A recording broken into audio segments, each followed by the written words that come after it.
यथार्थ स्तंभ को तोड़ने वाली लेजर ने उसने छोड़ी थी। मुझे तो अच्छी तरह पहचानता है स्टील के पुतले। गूंगा? हाँ, लेकिन अब मैं गूंगा नहीं। तेरी माँ ने मुझे बोलना सिखा दिया और यहाँ मैं तेरे विनाश की भाषा बोलने आया हूँ। इस स्पेशल आत्मा की बदौलत जिसे मैंने 1 करोड़ में खरीदा है, सिर्फ तुमसे टकराने के लिए तुमने भारत नगर में मेरा नामो निशान मिटाने की कोशिश की थी स्टील। मैं राजनगर में तेरा नामो निशान मिटा दूंगा। कानून की जुबान बंद करने की हर कोशिश आज तक नाकाम होती आई है। तुमने ही गूंगा की जुबान खुलवाई थी स्टील। आज गूंगा तेरी मुक्ति को हमेशा के लिए बंद कर देगा। तू भी नाकाम होगा गूंगा। गूंगा यहाँ नाकाम होने के लिए नहीं, तुझे पूजा पूजा करने आया है।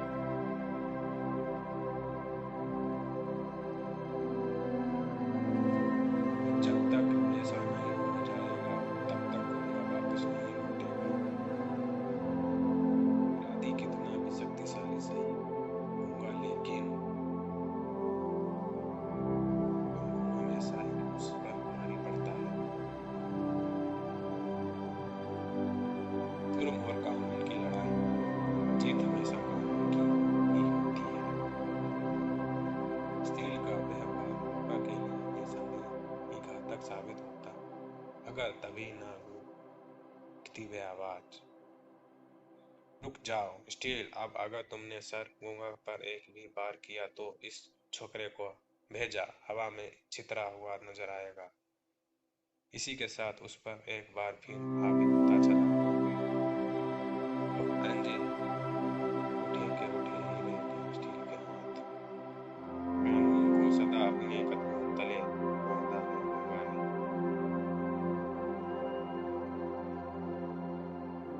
आज भी रोनेगा और सदा रोता रहेगा। एंजिल की जान खतरे में है, मैं इस पर हाथ नहीं उठा सकता। एक मासूम के लिए अपने आप को तबाह करने का उतला था मैं स्टील का इंसान।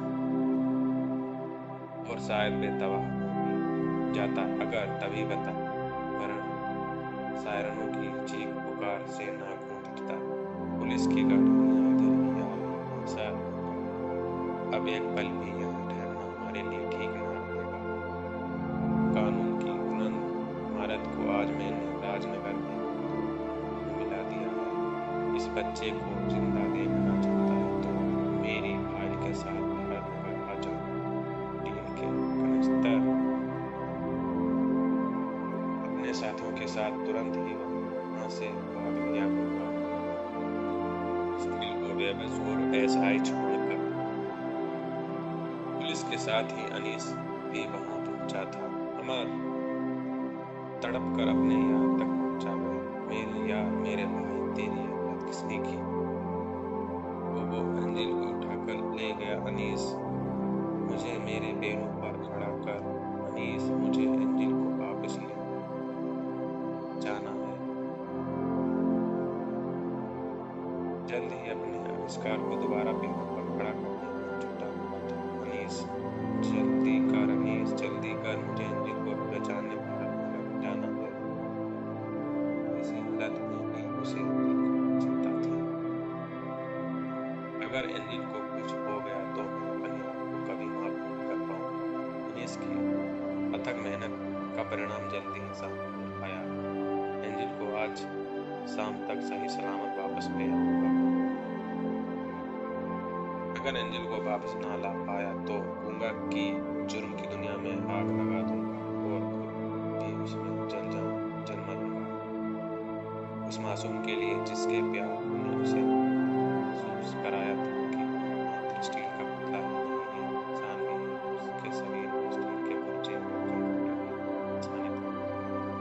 मैं तुम्हारे बातों को मैं समझता हूँ स्टील, इसलिए मुझे तुम्हें ये देने में परेशानी नहीं। Thank you sir. जिस दिमाग ने सदा कानून की इज्जत की थी, जो शरीर सदा कानून की तरफ चला था, वह कानून को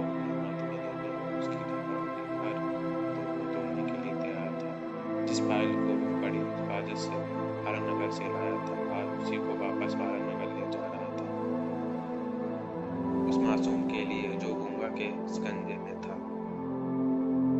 लेकिन अब वह ज्यादा देर उस शिकंजे में रहने वाला नहीं था, क्योंकि उसे लेने आ पहुंचा था वह स्टील का इंसान।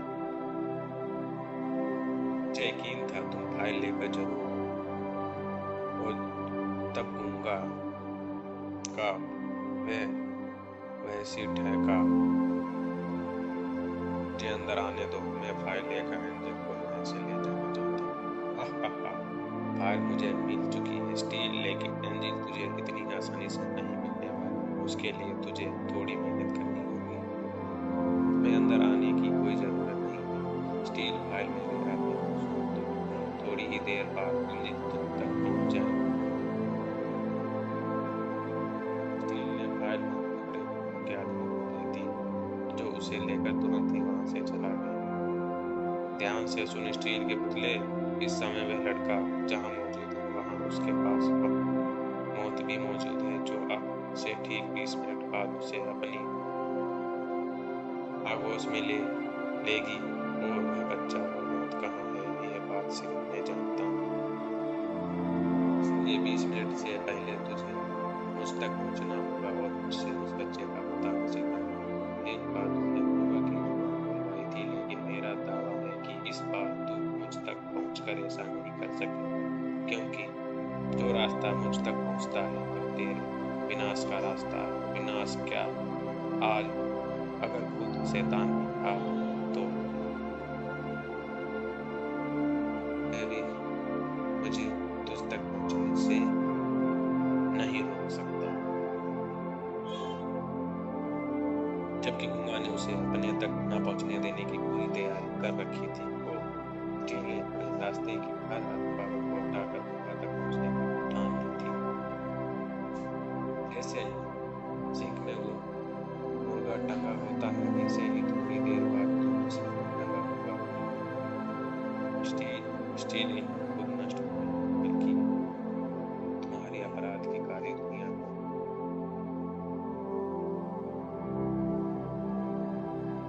नष्ट करने आया है, और नष्ट करके ही वापस लौटेगा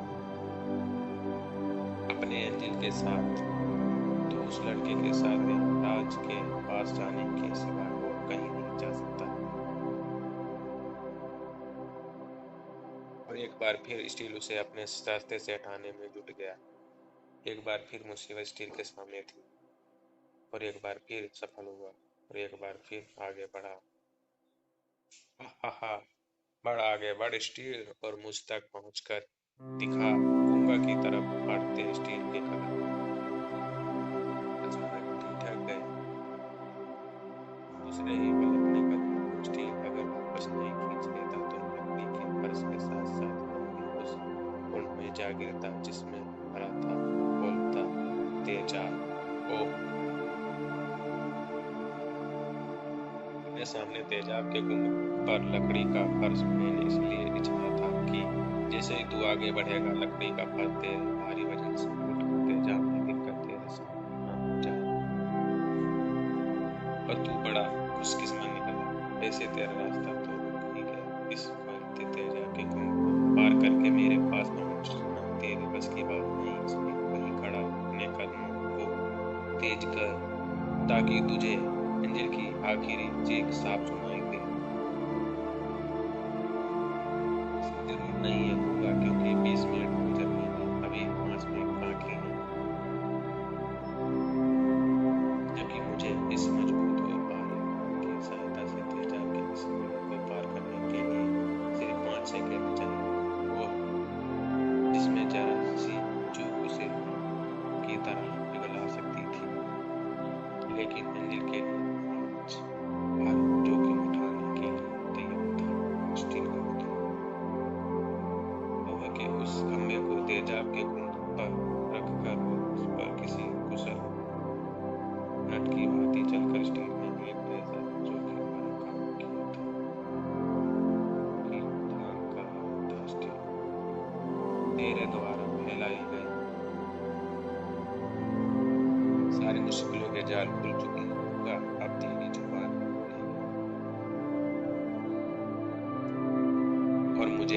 पता बताए। गूंगा से एंजिल का पता पूछने की कोई जरूरत नहीं है। स्टील, मैं इसे लेकर यहीं आ गया। कमिश्नर साहब आ गए, इसलिए मेरा फर्ज बनता है कि जब गूंगा मुसीबत में हो तो मैं उसे बचाने पहुंचूं। हाँ स्टील, और मैं यहाँ इसलिए आया क्योंकि मेरी राह पर इस शहर में गूंगा का गिरोह का फल फूल रहा है। तुमने इस बच्चे के साथ यहाँ आकर अच्छा किया कमिश्नर। अब मैं देखता हूँ स्टील में कितनी ताकत है। अपने स्पेशल फार्मर के घमंड पर भूलता जो आगे बढ़ूंगा तो स्टील ने उसे बीच रास्ते पर थाम लिया। कमिश्नर रघुवीर सिंह जैसी वजह से सरसराज जानता है कि इतना कमजोर कभी अपराध के सीधे काट सके। स्टील ने कागज की तरह फाड़ डाला गूंगा स्पेशल फार्मर।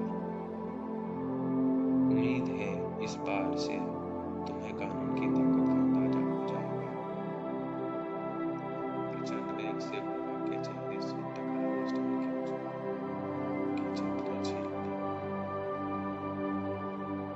अब अपने शब्दों में चेहरन पैदा करने वाली आग लेकर कमिश्नर रघुवीर सिंह की तरफ पलटा स्टील। बच्चे को छोड़ दो कमिश्नर।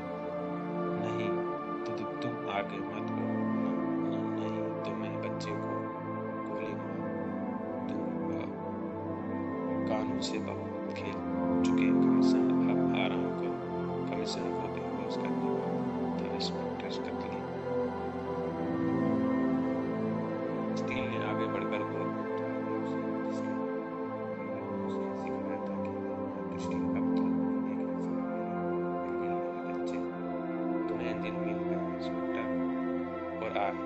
हमें गूंगा गिरोह और उससे संबंध रखने वाले कमिश्नर को जेल पहुंचाने का मौका। इसी के साथ ऑपरेशन सफल हुआ। Operation suspend? हाँ इंस्पेक्टर, मैंने इस ऑपरेशन सस्पेंड रखा था, जबकि हकीकत ये थी कि तुम्हें सस्पेंड किया ही नहीं गया था। कमिश्नर रघुवीर सिंह, इंस्पेक्टर कतली और गूंगा गिरोह पर तुम्हें सस्पेंड करना मेरी एक योजना थी। एक तो इस योजना के तहत मैं प्राइवेट बेफिक्र करना चाहता था और दूसरा ये देखना चाहता था कि जिसे सारी दुनिया सुपर कोर्ट के नाम से पुकारती है वास्तव में इस नकली के लायक हुई है या नहीं। इसलिए मैंने अमेरिका में मौजूद गृह मंत्री महोदय से बात करके उन्हें सारी स्थिति से अवगत कराया और ऑपरेशन सस्पेंड कार्यान्वित करने और गूंगा गिरोह की फाइल तुम्हें सौंपने की अनुमति ली।